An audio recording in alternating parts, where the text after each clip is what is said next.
going to start out by removing this panel. This panel, you just grab it and pull it down. It just pops out of the clips. So you have these kind of tabs when you're going to be putting it back in. Just kind of make sure it kind of goes in there like that. But these are the two clips, so they pop out of there. Okay. Alright, so now we're going to start off driver's side.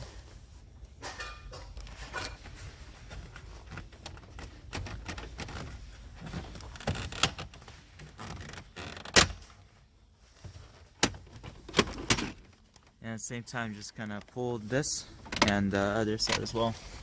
Open the glove box, and you could pull that side out as well.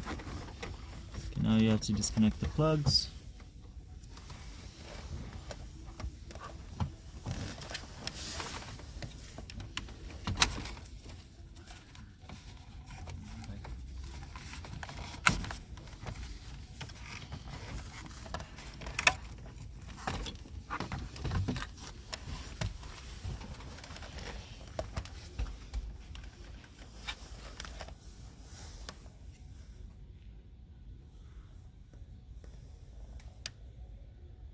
So you have 3 plugs on here.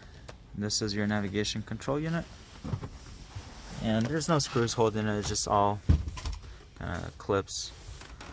I just noticed these broke off on ours. I don't know if they were broken before or what.